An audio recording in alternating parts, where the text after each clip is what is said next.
Hello, everybody. I am back to recap today's speech. I missed yesterday, but we are recapping Sunday's crazy, messy feeds. They continue to just be borderline ridiculous at this point, honestly, this cast. But uh, now I said this on Twitter because I like to rile feathers on Twitter because everybody's so sensitive. I said Victoria makes Nicole Franzel look like a leader in women's empowerment because we know we all shit on Nicole's game where she just gets close to a guy or gets close to a guy and screws over girls. As much as we want to hate on it, it works for Nicole. Now, Victoria, on the other hand, I don't even know what to compare this to. Like there are comparisons to Caitlyn on BB20 when she voted out her alliance mate in Swaggy and basically did a bunch of dirty work for the other side of the house. Now, this case is different because Victoria is not in an alliance with Latoya. Although, we need to, I don't know how this is going to be edited. I mean, we know what we've seen last week. Then this week is not going to do this justice with the edit because the show doesn't seem to be on it. But there's people who really believe Victoria's lie that she's just going after Latoya because she tried to make an alliance with Latoya, Jed, and Tashawn, and nobody got back with her. Except Latoya did get back with her, and they both agreed not to put each other up.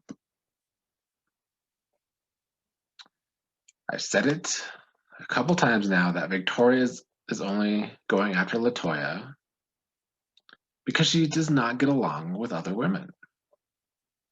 It is all jealousy. And she confirmed it in a chat with Brayden that at the beginning of the game, Jed and Tashawn were flirting with Victoria, but then they got close to Latoya and they stopped flirting. Well, first of all, Victoria has a boyfriend. But second of all, Latoya doesn't even want Jed. But she's being punished just because she talks to Jed. And all in all, like today's moves by Victoria, like on one side of things, it's like super strategic to get a target out for sure. But for her actual game, it's fucked. I can't think of anybody in Big Brother or Survivor who has done something so emotional and personal like this, so personal of a move to get this much blood on their hands, and for what? To take out somebody who wasn't even coming after you, to take out somebody to help Kyle and Rohan, because that's really all this week has helped is Kyle and Rohan. So Jed won the veto, and he was going to take down Latoya, but Victoria successfully threatened Jed that if he used it on Latoya, she would put up Tashawn. Now this was a bluff. I think she would have put up Beth, but Jed gave in. So, like on one side, like I said, this is how to get out of Target. She is successful in probably getting out Latoya, but the overall game of her Victoria's is shattered because just a couple days ago, she was telling all these lies, making all these promises. She even verbatim told Jed he could use the veto, and she swore on her dead foster parents, on her boyfriend, that she would not put Tashawn up. And then she immediately goes back on this 2 days later, and it's week 3. Week 3. This is the most important part. It's week 3, and she has already broken these huge promises, done all this lying, lied so much again today. Like she is lying herself out on week 3. To me, game wise, she has surpassed Kiefer as the dumbest player in the game. Because to make this, it's a bold move. People say it's iconic. I think it's idiotic, but she has nothing but blood on her hands. But like Caitlyn in BB22, she's doing people's dirty work only to be on the bottom of everything. So in my eyes, if I was the editor, I don't even know how to edit everything so quickly, to be honest. So I have to cut them some slack. But I mean, they do need to do a better job of last week. But like to me, Victoria just looks so pathetic, I think, to do all of this because Latoya is close to Jed and Deshawn. Deshawn and Jed stop flirting with her after a few days is pathetic. She's an insecure woman and my least favorite kind of players in these games. We're never going to see a Poverty or Sari type Girls Alliance in Big Brother because they cast like shit.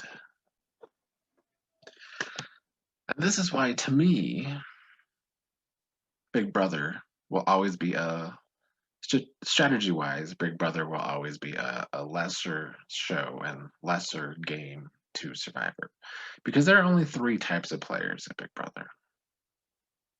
There are players like Victoria who just want to play emotionally, can't see jack shit all in the game. Then there are the players that always just want to stick to an alliance and gotta worry about the alliance. And then there are players that just float. Those are the only three type of Big Brother players these days, at least in the last decade. But on Survivor, when the merge hits, if you are not strategically looking out for your own game and making moves that better and further your own game, then you're fucked.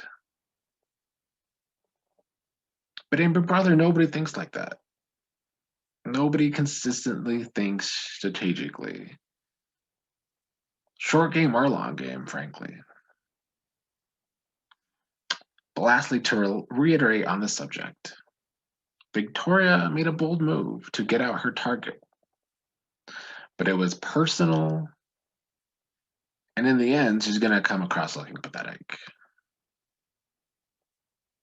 because she's just done nonstop lying, nonstop promising, has blood on her entire body and not just on her hands. And now to Tina, whose game is falling pretty quick. I thought maybe if anybody in this game was going to have some strategy, maybe it's Tina. Alas, no. She's just as big of a dumbass as everybody else in this game. The last 2 days have definitely started to crumble her game. And there's a certain podcast that's really been championing Tina, but I think that's going to end. At least it should.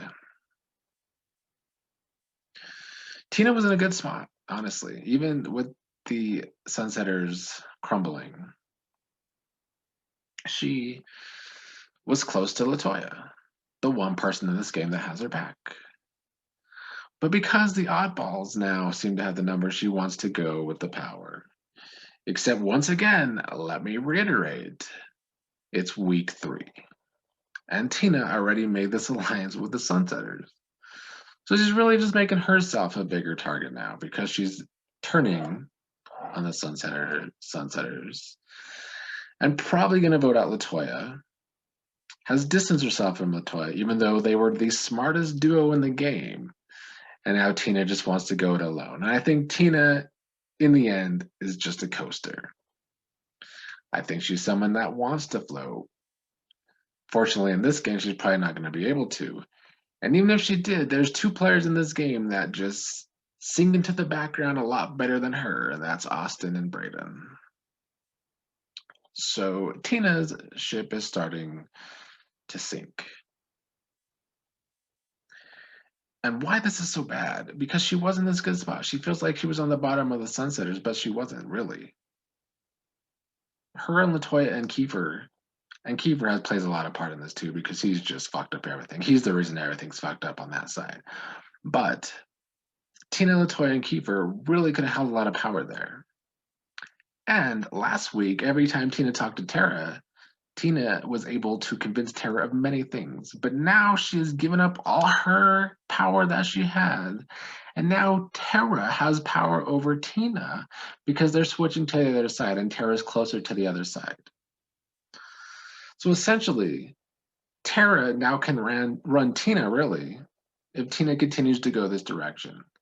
And if Tara's running Tina and Tara's connected to nobody, really, what good is this for any of them? They're not going to be able to stay in the middle like they're planning because of the way this game is going. So Tina's star has petered out, to say the least. And this is a trend in this game. We got people who are turning on their closest allies. Tina's just turning on Toya, even though she's the only person that has her back. Kiefer brought down Tina and LaToya, even though they were the only people that had their back, and he just decided to lie. Earlier in the game, people turned on Julie. This is the theme of the season. And this is why there's only 6 people that could win this game, in my opinion. And it is the strong duos that are sticking together. Tashawn and Jed, Austin and Brayden, Kyle and Rohan. One of those 6 are winning this game the way this game is going because everybody else can't stick to have any loyalty or have anybody, like they're just, anybody that has these people back are going to be concerned. Victoria's just doing all these lying. She's an easy target going forward. Tina's at the bottom of everything when she could have had power. Kiefer destroyed his own alliance and now destroyed his own game in the process. And if he stays, he's just going to be a block star going forward. These duos have the power, and I know Day said on the podcast that yes, the duos are going to become targets, but because there's 3 duos, not all of them are going to become targets. I think it's Kyle and Rohan's game to lose now. I think if they're both douchebags, so they can easily piss somebody off in the coming weeks, and they are still a target to Sean and Jed, even though Victoria is a target to them now because she's been so emotional doing all this shit, creating enemies. So it's really going to be one of those 3 who are the targets for them. But if they maneuver right, it is their game to lose, I think, because the Sunsetters are crumbling. If they don't win HOH the next round, they're done. And anyway, the next round is probably going to be Tashawn, Jed, and Beth versus the rest of the house. So, I mean, they're probably going to be destroyed over the next month. But there is an Achilles heel, and I think that's Austin and Brayden, because I don't know how loyal they're going to be to this alliance of Carb, which is Kyle, Austin, Rohan, and Brayden. But I think those 2 duos have the best chance of getting the furthest in this game. Maybe Deshaun and Jed because they are loyal to each other. They have a number 1, and everybody else in the game is just cracking and destroying any sense of loyalties that they have in these games. But I see right now that Kyle and Rohan can control this game if next week goes their way. For now, that is all I have. I hope I gave a good enough strategic breakdown to how I see this game.